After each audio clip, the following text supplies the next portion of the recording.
أعوذ بالله من الشيطان الرجيم. بسم الله الرحمن الرحيم. يا أيها النبي اتق الله ولا تطع الكافرين والمنافقين إن الله كان عليما حكيما. واتبع ما يوحى إليك من ربك إن الله كان بما تعملون خبيرا. وتوكل على الله وكفى بالله وكيلا.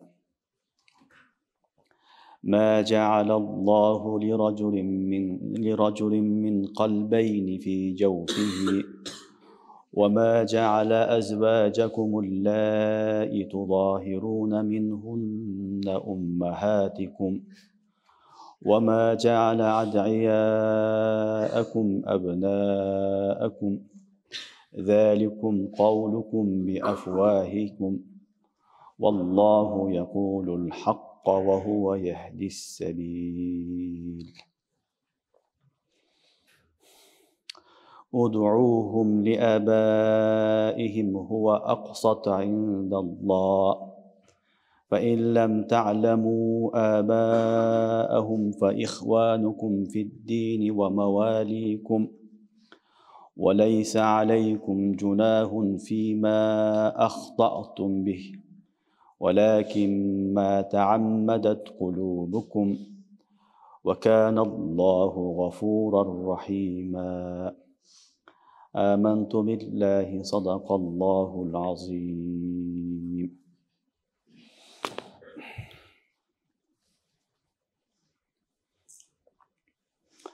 Ey Peygamber, Allah'dan kork.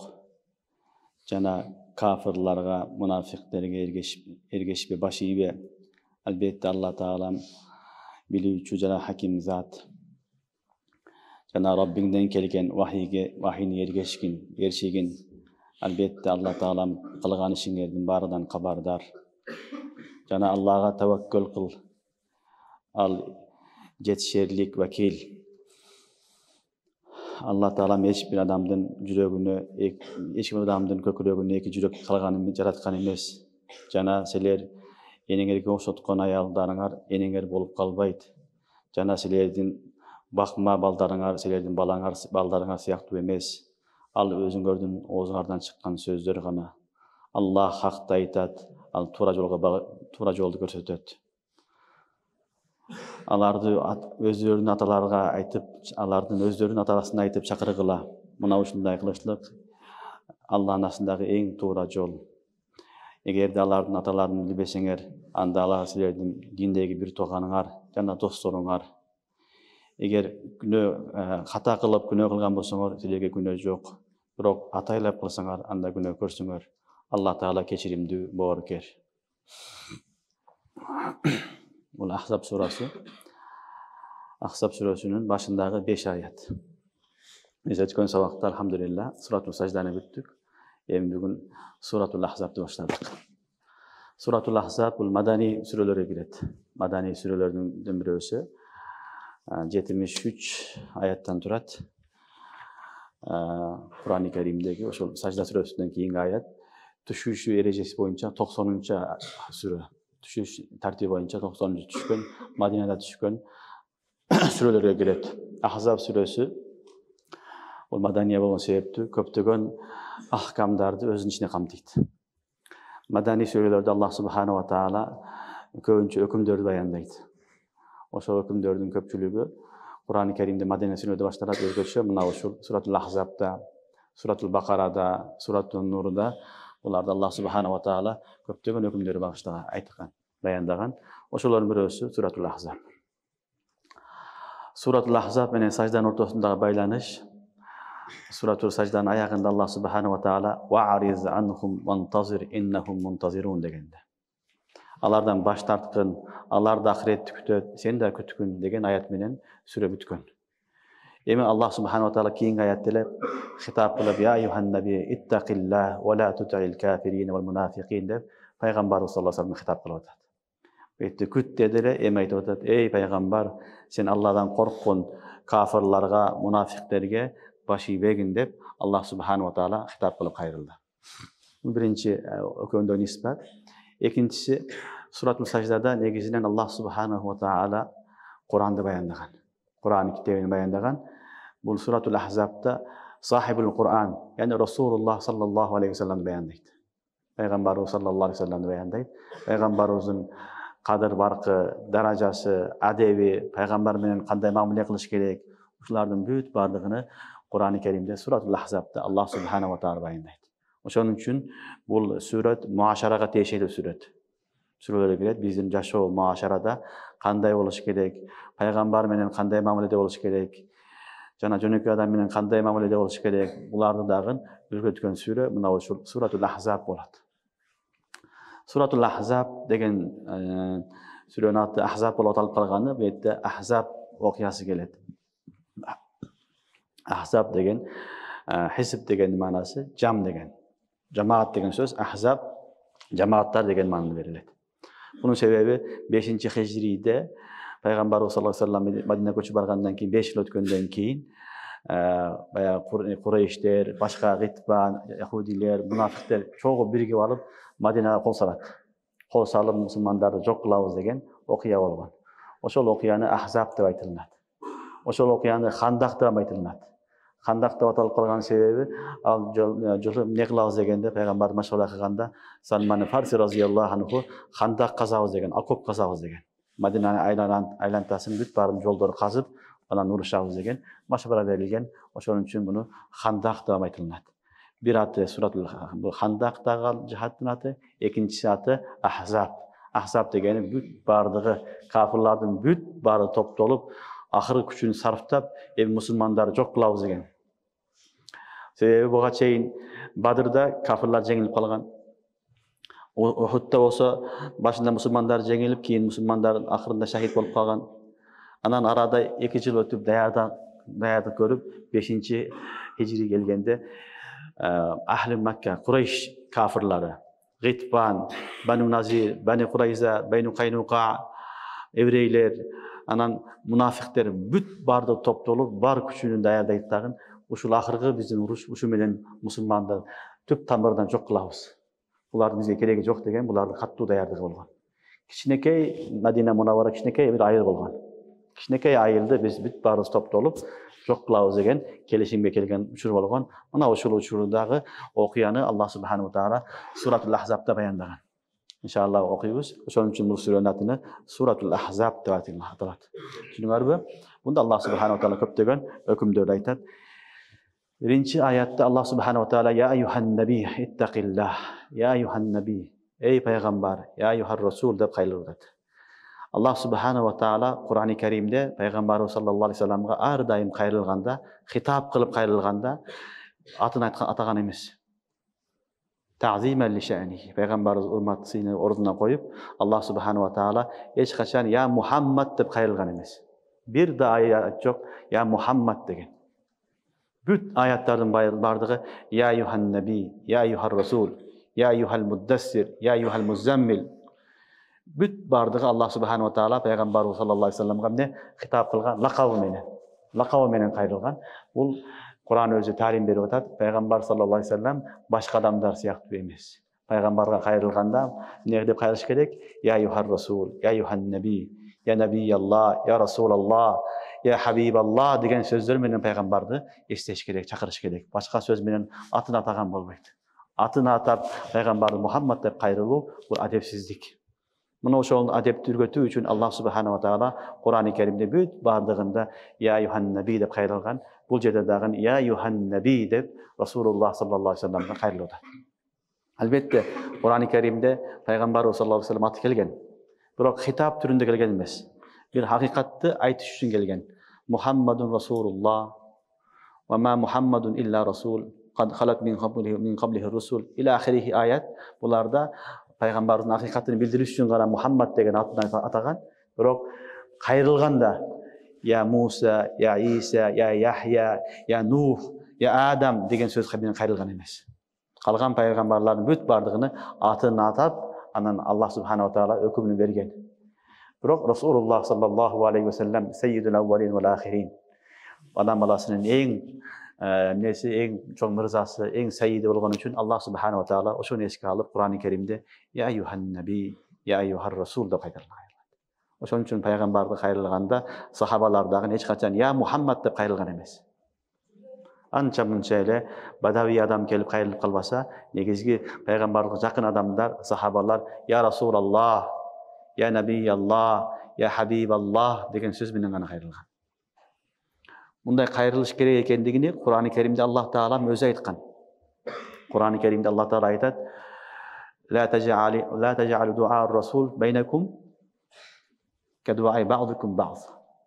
Ла таж'алу ду'a расул байнакум каду'a бa'дукум бa'д.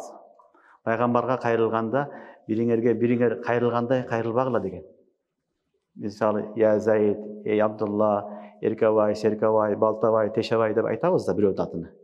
Бирок Аллахтын пайгамбарыга атын атап айтканга болбойт. Аллахтын пайгамбарынын атын атабагыла деген Аллах субханала таала өкүм кылган. Ошон үчүн адеп ар дайым Расулуллах саллаллаху алейхи ва саллям. Аллахтан кийинки эле эң ыйык зат пайгамбар саллаллаху алейхи ва саллям. Пайгамбар саллаллаху алейхи ва саллям. Ошон үчүн калиманын эки жүзү бар. Ла илаха иллаллах Мухаммад Расулуллах.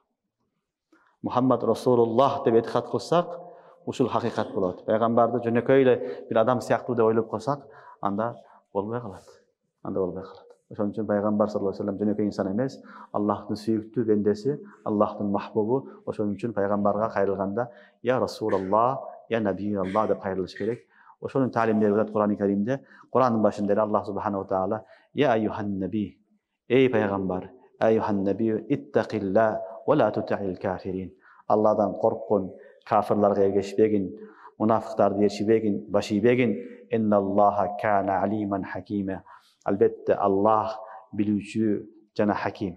Баарын билип турчу зат дагы жана хаким зат деп Аллах субханала таала Кур'анда пайгамбарга кайрылды. Бул аяттын түшүнүү себептери бар. Уламалар, муфассириндер сабаб нузулун жазат. 2-3 себеп нузулу бар. Биринчиси ошол баягы кафирлар Ухудда жеңилип калгандан кийин эми жихад кылбай эле турайлык дешип, машвара кылышып өздөрү урушпай турайлык деп. Ошол Меккенин чоң немелери, башчылары Абу Суфиян ибн Харб, Икрима ибн Аби Жахл дагы башка башчылар чогулуп алышып, пайгамбар саллаллаху алейхи ва салламга кабар жиберишкен. Биз сизге барайлык, сиз менен барып бир кеңешип, сулух кылайлык. Анан ошол ортодогу урушту токтотойлук деген бир сунуш кылышат пайгамбар саллаллаху алейхи ва салламга. Расулуллах саллаллаху алейхи ва саллям булардын сунушун кабыл кылып, мегиликке келе дейт. Анан булар ошол 5-хижриге жакын эмне кылышат? Мадина Мунавварага келишет. Мадина Мунавварага келип мунафиктердин үйүнө түнөйт. Абдуллах ибн Убай, раис мунафикин, ушулардын менен чогуу мунафиктердин үйүнө түнөп, анан эртеси анан пайгамбар саллаллаху алейхи ва саллям басына келишет. Баягы Меккеден келген мушрик Курайштер жана мунафиктер жана бир топ яһудилер да бар. Бардыгы чогулуп келип, Расулуллах саллаллаху алейхи ва салламга келип, эмне кылышат? Пайгамбар менен келишим түзөбүз дейт. Келишимде коюлган таказа мындай болот. Сен биздин буттарыбызды жамандаба дейт. Буттарыбызды сөкпөгөн, булар Кудай эмес деп жамандабагын, булар Кудайдын астында пайда берет деп айткын. Сен ушуну эле айтсаң, биздин буттарга да тийишпесең, биз сага тийишпейбиз. Сен динingni тарката бер, билгениңди кыла бер, ибадатыңды аткара бер. Бирок биз сага тийбейбиз, сен бизге тийбейбиз. Бир эле болгон сураныч, сен эмне кылбагын, биздин буттарга тийбегин деген таказа коет. Расулуллах саллаллаху алейхи ва саллям мындай учурларда фауран жооп бербейт. Ошол замат жооп бербейт, бир аздан кийин жооп беремин деп, аларды жооп бербейт. Анан ошол учурда Аллах субханала таала пайгамбар саллаллаху алейхи ва салламга ушул аят түшүргөн. Анан ошол учурда таказа койгондо Хазрат Умар дагы пайгамбар менен чогуу болгон. Хазрат Умар разыйаллаху анху айткан: "Я Расулаллах, уруксат берсеңиз булардын башын алып салайын" деген. Ал киши ушундай адам болгон. Булар бутка тийбей деп атат, бул келишимге биз макул эмеспиз, башын алып салайын дегенде пайгамбар саллаллаху алейхи ва саллям айткан: "Жок, мен буларды эмне кылдым? Элчи катары кабыл алдым. Булар амында, Bularga biz tiygenge bolboyt. Sulu kılganbız, oşon üçin tiybedi. Biroq tezden Madinadan çıkıp ketkiler degen, Madinadan çıkıp ketişken, Madinadan çıkıp ketkenden keyin Allah subhanahu wa taala munda uçurlarda peygamberimizge özü hitap kılıp kayırlı hüküm çürgön. Muna uçurlu hüküm ya yuhan nabi ittaqillah ve la tuti'il kafirin vel munafiqin. Ey peygamber, Allah'dan korkun. Hiç kaçan kafirlarga, münafıklarga baş iýbegin dedi. Allah'ın aytkanıga gömlegin. Hiç kaçan Allah'ın aytkanyny ukbagyn degen ayatty Allah subhanahu wa taala oşonda düşürgen. Bir sebep budur uşul.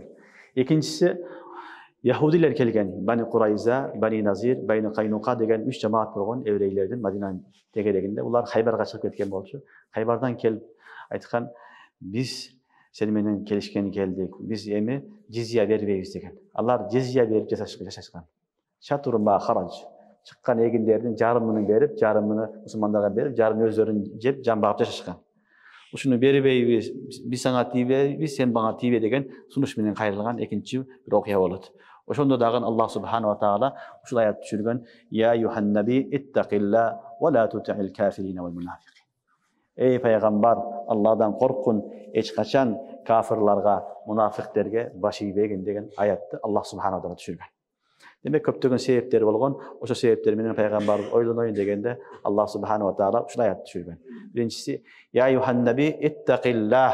Ey Allah'ın peygamberi, Allah'dan korkun degen söz. Allah'dan korkun dep peygamberimize hitap kılıp negizgi maksat ümmetke. Şöyle peygamberler, ferişteler masum bular. Bulardan günah bolboýt. Biroq peygamber arkaly Allah subhanahu wa taala jalpy ümmetke adamzatyň baryna ne gaýrlyp atat? Allah'dan korkula, Allah'dan korkula. Negizgi nerse bu Allah'dan korku. Negizgi nerse en çoň nimet bu Allah'dan korku. Hazrat Abu Bakr Siddiq radıyallahu anhu'nun en iyik sahaba, peygamberimizden keyingi birinci halife bolgon birinci sebebi Allah'dan korku sezimi köp bolgon. Başka amalı, başka sahabalar köwrek boluşu mümkün. Biri köwrek namaz okuyt, biri köwrek dawat kılat, biri köwrek Kur'an okuyt, biri köwrek zikir kılat, başka amallar boluşu mümkün. Biroq en negizgi nerse korku, haşiyatillah bul en köp kimde bolgon? Abu Bakr Siddiq radıyallahu anhu bolgon. Şonuň üçin peygamberimizden keyingile Allah'dan korkgan en çoň muttaqy insan Abu Bakr Siddiq radıyallahu anh. Demek musulmanlardyň içindegi en çoň makam bu takwa makamy. Takwa degeni Allah'tan korku. Jürgende, turganda, jalgız kalganda, el menen jürgende, kayakta bolbosun Allah'dan korku en çoň makam. Peygamberimizge hitap kılıp, peygamberimiz arkaly bizge jalpy ümmetke hitap kılıp atat. Allah subhanahu wa taala ittaqillah. Allah'dan korkun deydi. Allah'dan korkula degen söz bu. Birincisi Allah Teala'nın takvaga buyurdu bayrımızda. İkincisi ve la tuti'il kafirin vel munafiqin. Yani hiç kaçan kafirlerge, jana münafıklarga baş iýbegin dedi. Hiç kaçan kafirlerge, jana münafıklarga baş iýbegin. Allah'ın aytkanyna könbegin dedi. Demek peygamberden milletdi hakty hakda aytiş gerek. Hakty ak, karany kara, batyldy batylda aytışlyk bu peygamberlerden tüzme-tüz milleti. Oşon üçin aýtdy, alardyň maşwarasyna, alardyň sunuşlaryna baş iýbegin. Bolgonday aýtkyn, men silerden butuňardy but jaman, Hudaý emes, kıyamatda paýda berbeýdi. Uşular kılıp göýsüňer, jok bolasyňar dep aýtamyn dep aýtkyn dep Allah subhanahu wa taala peygamberimize hüküm berdi. Uşul ayat arkaly ne boldy? Peygamberimiziň miraskarlary ulamalardyň da mansaby uşul bolady. Ulamalardyň da mansaby milleti hakty hak dep aýtışlyk ulamalar milleti. Hakikatda hakikat dep, batıldı batılda aytışlyk bu ulamalar milleti bolsa kerak. Sen peygamberden miraskor bolgondan keyin peygamber çynykda aytkanda sen dagы hakikatty aytyşyň gerek. Bul dagы siler menen bizge barybызга sabak. Akty ak, karany kara dep aytyş gerek. Özüň amal kıla albasaň dagы jok degende hakikat aytyşyň gerek. Özüm kıla alбай atam, biroq muna uşul hak dep aytyş gerek. Bu adna darajasy. Özü adna amal kılsa bu a'la darajasy bolat. Düşünüktübe? Kur'an-ı Kerimde Allah subhanahu wa taala وَلَا تُطِعِ الْكَافِرِينَ وَالْمُنَافِقِينَ Melede eş kaçan kafirlarga, münafıklarga baş iýbegin. İnna Allaha kana aliman hakima. Ana sebebi albatta Allah Taala bilip duruvçu, barın bilip duruvçu. Yani hakim. Allah barın bilip durat, gelecekde ne bolot, andan keyin ne bolot, artyndan ne bolot, barın bilet. Hakim, har bir kılgan hökümünde hikmet var. Sen alardyň köpdügüden, alardyň güçünden, baylygydan, alardyň kol salgysyndan korkpagyn. Allah barın bilip durat, jana har bir hökümünde hikmat var. İnnallah aliman hakima. Allah'ım alim yani hakim degan ayat menen Allah subhanahu wa taala birinci ayatты bütürdi. Düşünüyorlar demek Müslümanın milleti peygamberler tebşir de kılgan, tenzir de kılgan, inzar da kılgan. Mubaşşira ve nazira. Mubaşşira ve nazira. Başarat da boluş gerek, nazir de boluş gerek. Oşon üçin davatda dagın, ellerge kayrılganda dagın birle tarafına aytpastan ikinci tarafta aytış gerek. Biröwdü makтай verseň, ikinci tarafta aytpasaň, al adam ne bolat? Köp ketet. Köp ketet dagı men kıyın ekenmin, men ferişte ekenmin deydi. İkinci dagın jagynda aytış gerek. İkinci jagındagın nesi? Jamandygyny, amal kılmasam ne bolat? Kanday günö bolat? Al jagynda aytış gerek. Oşon üçin peygamberler kep iki tarafta aytkan. Başarat da bergen, fazail da aytkan, birok ikinci taraf kokunuşu jaktарды da aytkan. Bunday kılsaňar bunday bolat, no haram deşdi kılsaň Allah'ın azabı düşöt, qary düşöt, qargışa kalasın, dozokta munça kuyösün degen jelde de aytkan. Oşon üçin ar daim elge kayrılık jasaganda, başka kılganda Kur'andın tarzı, Kur'andın bayan kılması neken iki tarafta eske algan beşir de boluş gerek, nazir de boluş gerek. Elge süýünçü de aytış gerek, alar süýüntüş gerek, birok ikinci tarafından korkunçlu jerler bolsa, alar da aytış gerek, korkutugan jerler bar. Öyle süýünüp jöre berиш gerek. Misal tarabalarga hadisde gelet, alardın putlarının astında ferişteleri kanatınca ayat deydi. Şonu okup alıp jöre berseň asmanda jöre beresin da. O ferişteler bizge dua kılat eken, bu dalgasda jüret ekende. Birok tarihimden ikinci jaktary da var. Jaman alımlarga aytylgan laýitler de var. Alарды eskeriş gerek. Alарды esketip koyuş gerek. Ulama dünya bolup kalbaş gerek. Ulama ahire boluş gerek. Oşon üçin iki tarafta aytıp balans kılıp ketiş gerek. Albatta kebir uçurlarda tebşir köwrek bolat başında. İnzar da şart. Oşon üçin Allah subhanahu wa taala "Ve la tuti'il kafirin vel munafiqin" degan ayatda açık aytdy. Hiç kaçan sen kafirlarga, munafiqlerge itaat kılbagın, başı begin. İnnallaha kana aliman hakima. Albatta Allah barın bilip turujy zat, jana hakim zat. Kılgan, bergen hökümdörün barında Allah'ın hikmeti var. Onu biz bilmeyiz. وَاتَّبِعْ مَا يُوحَى إِلَيْكَ مِنْ رَبِّكَ. Kiň ayet aytyptat, emni sen kimderge işlese, وَاتَّبِعْ مَا يُوحَى إِلَيْكَ مِنْ رَبِّكَ. Rabbinden kelgen vahiy ergeş. Rabbin kanday vahiy jiberse, kanday höküm kılsa, oşoga ergeş, oşonu erçi. İnnallaha kana bima ta'maluna habira. Sebebi Allah Taala seler kılgan amallardan barından habardar dedi. İnnallaha kana bima ta'maluna habira. Araňarda kanday sulh bolup otat, kanday kelişim bolup otat, kanday masele bolup otat, alar ne degen maksatda keldi, ынтымакка çakırıp arkasında ne garaz turat, ne maksatı turat, büt barından Allah habardar. Oşon üçin Allah'tın hökümini başı, Allah'tın hökümü menen sen jaşagın degen ayat. Allah subhanahu wa taala ayat düşürdü. "Vettabi ma yuha ileyke min rabbik innallaha kana bima ta'maluna habira." Sebebi Allah senin kılgan amalların barından, sizlerin amalların barından habardar dedi. Andan kiň ayatda kayra peygamber bekemde otat, "Ve tevekkel alallah." Kayra bekemde otat, "Ve tevekkel alallah." Allah'a tevekkül kıl. Allah'a tayan, Allah'a gana söýün. "Ve kefa billahi vekila."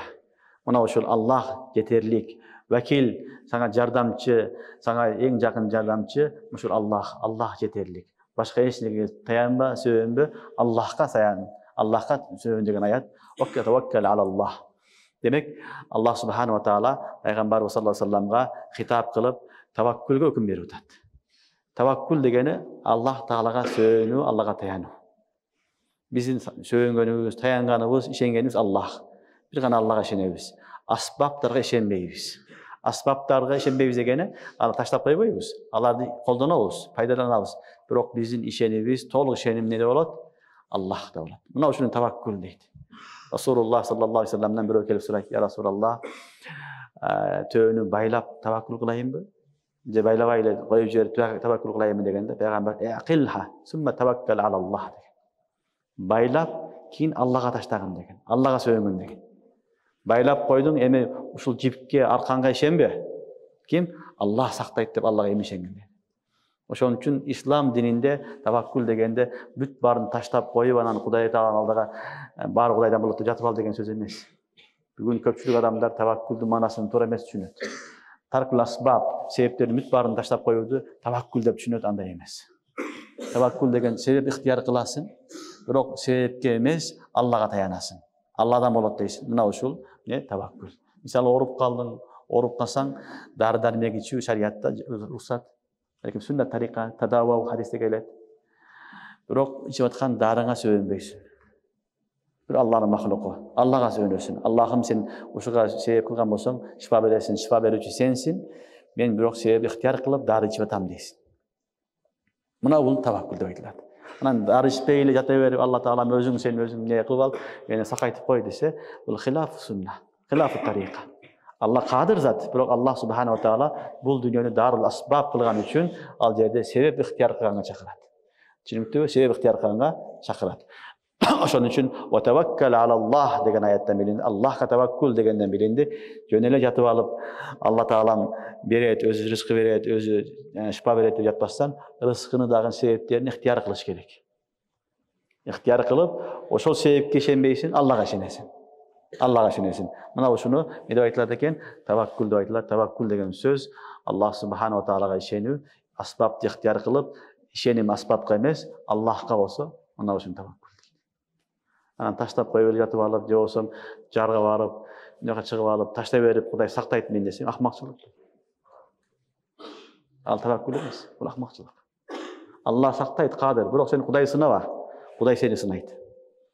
Чүнүктүбү? Биз Кудай сынаганга акыбыз жок. Аллах сени сынайт. Ошон үчүн таваккул деген асбаб ихтияр кылып туруп, Аллага сөөнгөндө таваккул деп айтылат. Ва таваккал алаллах, Алла Таала мужайда айтат, пайгамбар хитап кылып, Аллага сөөнгөн таянгын деп. Пайгамбар аркылуу бүт барыбызга хитап болуп атат. Силердин таянганыңар, сөөнгөнүңөр ким болсун? Аллах Субханаху. Калганы себеп катары гана колдонобуз, калганын негизги биздин таянганыбыз, ишенгенибиз ким? Аллах Субханаху Таала. Ва кафа биллахи вакила. Мына ушун жетерлик вакилдик. Ва кафа биллахи вакила. Вакил ушу таваккулдагы сөз. Вакил таваккул бир эле маана. Вакил деген сөз бизде айтылат, өкүл деп айтылат. Өкүл ушу араб тилинен алынган, вакил деген сөздөн алынган. Вакил эмне болот? Өкүл сенин жардамчың болот. Сен ишиңди аткарат. Сен өзүңдүн ишиңди бирөөгө жазып бересиң, менин өкүлүм ушундай кылат деп. Анан ал сен артыңдан иштерди кыла берет. Алды, сатты, башка иштер бүт баарын эмне кылат? Ошол аткара берет. Ушуну вакил деп айтылат. Ва кафа биллахи вакила дегени сенин эң жакшы кызматчың, эң жетерлик кызматчы, жардамчың ким дейт? Аллах Субханаху. Ар бир мусулмандын эң жакшы досу, эң жакын досу, эң жакын жардамчысы ким экен? Аллах Субханаху. Мына ушун Аллах Субханаху Таала ва кафа биллахи вакила. Аллах вакил болуш үчүн Аллах жетерлик дейт. Алладан башка вакилдин кереги жок. Сага эң жакшы дос, эң жакшы жардамчы, эң жакшы эмне вакил ким дейт? Аллах Субханаху Таала. Мына ушуну айтып ва кафа биллахи вакила. Демек алдыңгы 2-3 аятта Аллах Субханаху Таала пайгамбарыбызга өкүм кылып, өкүмгө бекем турганга өкүм кылды. Демек адам баласы ислам динине бекем тутуnuş керек. Бекем карманып аткарыш керек. Жана сенин жолуң туура болгондон кийин туура жолдо бекем тур. Жана кимге таян? Аллага таян бол. Башка нерсеге таянсаң азгырылып кетесиң. Жана ошол нерседен сага сыноо келет. Жана сен адашасың. Ошон үчүн Аллага таянган адам бекемде болот, адашпайт. Аллах Субханаху Таала өзү жардамын берет. Гайбынан Аллах Субханаху Таала өзү жардамын көрсөтөт. Ва ма яттакиллаха яж'ал лаху махраджа ва ярзуқху мин хайсу ла яхтасиб. Андан кийинги аятта Аллах Субханаху Таала жахилият доорундағы 3 нерсени баяндап атат. Жахилият доорундағы бул адаттар эле, ошол туура эмес адаттарды Аллах Субханаху Таала рад кылып атат. Кур'ан-ы Карим негизи пайгамбарыбыздын жашоосунда келген жахилият доорундағы көптөгөн туура эмес өкүмдөрдү, туура эмес нерселерди баяндап, туура эмес экенин айткан. Ошон үчүн бул ислам дини хакты хак дейт, батылды батыл дейт. Азыр айттык. Ошонун бирөөсүнө кийинки аятта Алла Таала баштап атат. Ма жа'алаллаху ли раджулин мин қалбейни фи жавфихи. Алла Таала эч кимдин ичине, жүрөгүнө, көкүрөгүнө 2 жүрөк жасаган эмес дейт. Эч кимдин 2 жүрөгү жок деген аят. Биринчиси. Ва ма жа'ала азбажакум аллати тазахируна минхунна уммахатикум. Экинчи аят силердин энеңерге окшоткон аялыңар силердин энеңер болуп калбайт дейт. Экинчи аят. Üçüncü ayet olandысы وَمَا جَعَلَ عَدَيَاءُكُمْ أَبْنَاءَكُمْ. Силердин bakma балаңар, силердин балаңар болуп калбайт деди. ذَلِكُمْ قَوْلُكُمْ بِأَفْوَاهِكُمْ وَاللّٰهُ يَقُولُ الْحَقَّ وَهُوَ يَهْدِي السَّبِيلَ.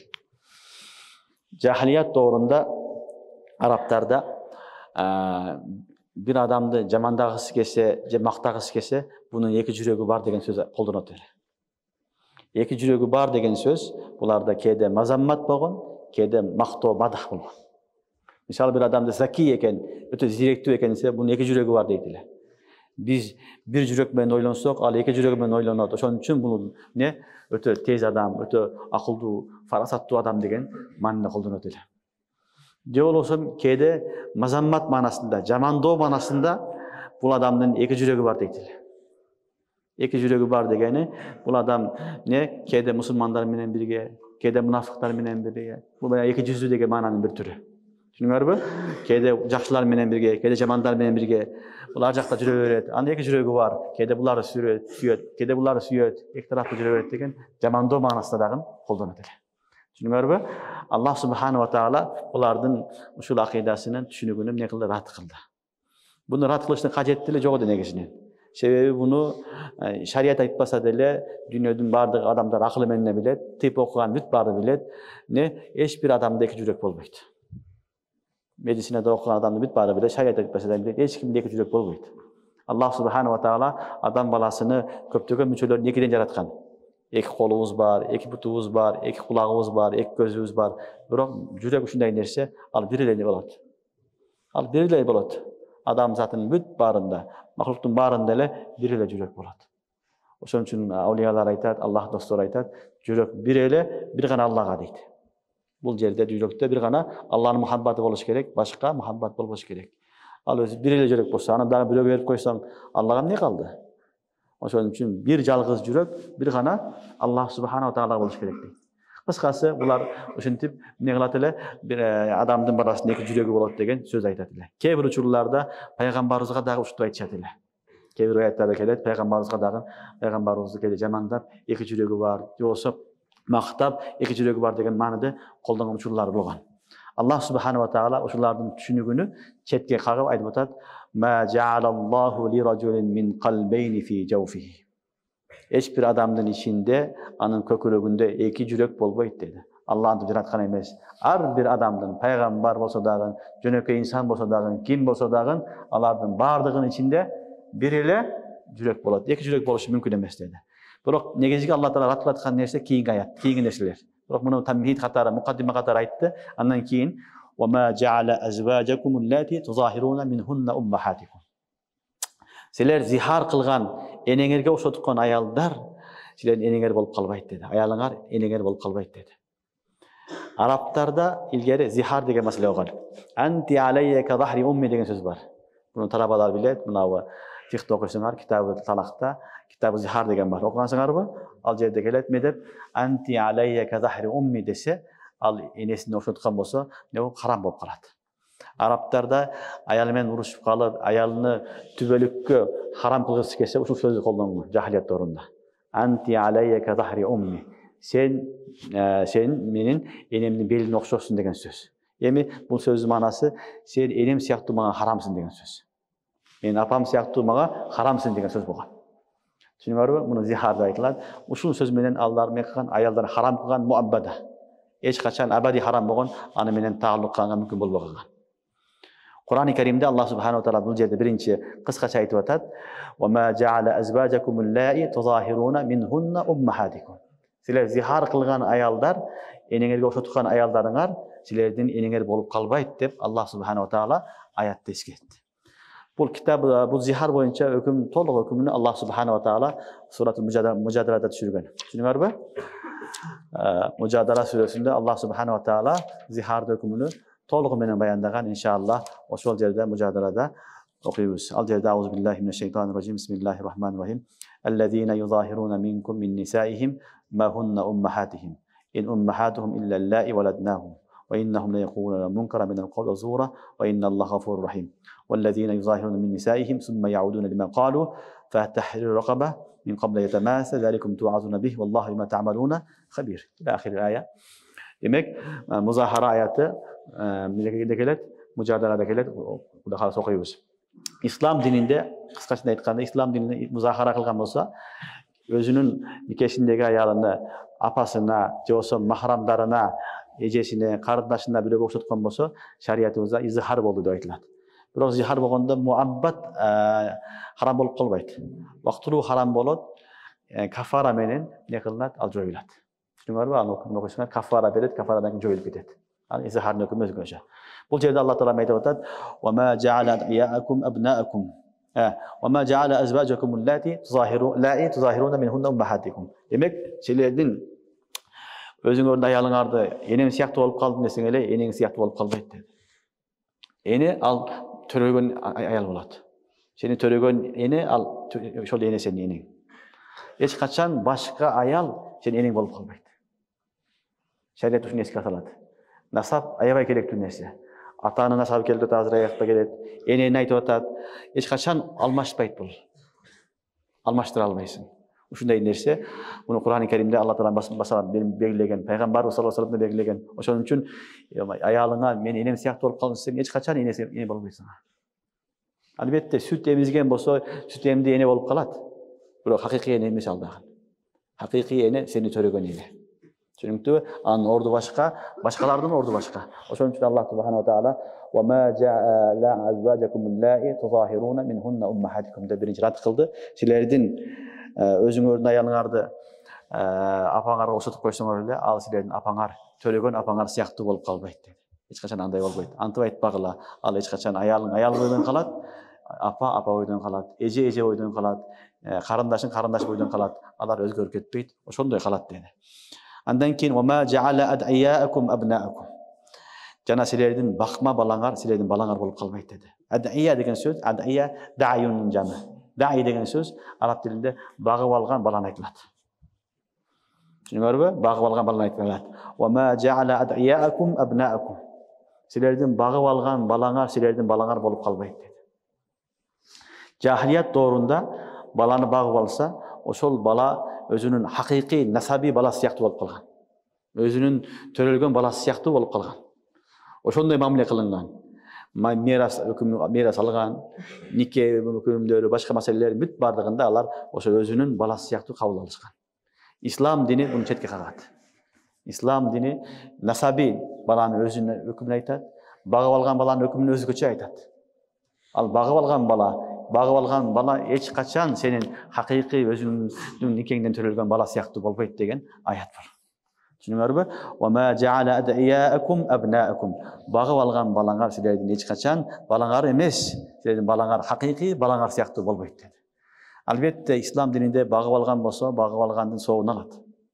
Кээде көп эле учурларда бизде дагы азыр деле балдарды багып алат. Бир туугандар бири-бирге баласын берет, баласы жокко берет, баягы балдардын үйлөрүнө алып келип багып алышат. Ал бакканы соогун алат. Бирок эч качан ал баласы болуп калбайт. Баланы багып алгандан кийин балага нисбат берилгенде өзүнүн ата-энесинин нисбатын айтыш керек. Мисалы, бир тууган бирөөлөр баласын бирөөгө берип аткан болсо, баланын фамилия аты ошо чыныгы өзүнүн атасына нисбат кылыш керек. Атасы ким? Ошого. Сен багып алсаң, сенин атың өтүп калбайт. Сенин фамилияң өтүп калбайт. Ал өзүнүн атасы бар, урпагы бар. Ошого нисбат кылынат. Шарият ага өтө катуу мамиле кылат. Пайгамбарыбыз саллаллаху алейхи ва саллям айткан, ким атасыны кечип башка адамга өзүнүн насабын даба кылса, ага Алла Тааланын, пайгамбарлардын, фериштелердин каргышы болсун деген хадис келет. Атасыны танып, башка адамдарга нисбат кылып, мен ушундай адамдармын деген деп өзүнүн мындай балуулураак, кадырбактуу көрсөтөм десе, ага Аллахтын, фериштелердин, пайгамбарлардын лаанаты каргышы болсун деген. Жаман нерсе. Сен болду, Аллах жаратты, ошол адамдан жаралдың сен. Дүйнөгө келдиң. Эми сен аны кечкенге таныганга акың жок. Тана албайсың. Ошол адамдын баласы, ошол апаң сенин, ошол атаң сенин. Аны кечип бергенге болбойт. Бул жерде Аллах субханаху ва таала айтып атат, силердин багып алган балаңар эч качан силердин балаңар болбойт деди. Түшүнүңөрбү? Ошон үчүн баланы багып алса сооп болот, багып алса анда баланы чоңойгондо айтыш керек. Сенин хакыйкый ата-энең паланчы деп. Биз багып алганбыз. Чоң атаңмын, атаңмын деп айтыш керек, бирок хакыйкый ата-энең паланчы деп айтыш керек. Милдети ал. Себеби эртең өлүп калса мен баласы экен деп мирас алат. Мирас алганга акысы жок анын. Бунун бир туугандары болсо, мен алар менен махрам деп түшүнүп алат. Акыйкатта махрам эмес ал. Гайры махрам. Бала болсо кыздарга гайры махрам. Кыз болсо балдарга гайры махрам. Ошон үчүн махрам деген маселе бар, нике деген маселе бар, мирас деген маселе бар. Аларды аралашып кетет өкүн. Ошон үчүн шариятта багып алган бала болсо, багып алсын, багып алган соогун алат, бирок айтыш керек, сен биздин балабыз эмессиң.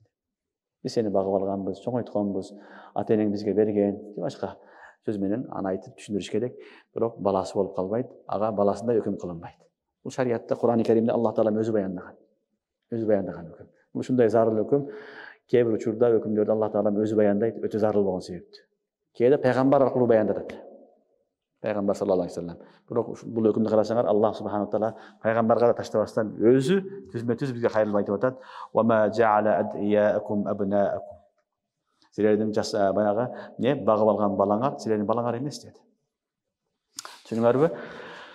Бул аят түшүшүнөн алдын дагы балдар бир окуя болгон пайгамбарыбыздын доорунда. Пайгамбарыбыз саллаллаху алейхи вассаламдын бакма баласы болгон. Зайд ибн Хариса. Пайгамбарыбыз багып алган. Машхур сахаба Зайд ибн Хариса. Анан буну жахилият доорунда Зайд ибн Мухаммад деп кайрылышкан. Мухаммаддын баласы Зайд деп аташкан, ошентип кайрылышкан. Ушул аят анан түшкөндөн кийин Зайд ибн Хариса болуп калган кайра. Ага чейин Зайд ибн Мухаммад деп не кылган, кайрылышкан. Бул балдар Зайд ибн Харисанын окуясы бул жаш кезинде уруш болуп, анан колго түшүп, бул кул катары сатылып кетет жаш бала. Арабтарда билесиңер, уруш көп болгон. Кабила болуп, бөлүнүп алып, уруша берген, туткундарды алып алып сатып, кул кылып кетишкен. Анан бул бала туткун болуп түшүп калат дагы, Курайштерге келип, Меккеге келип сатылат.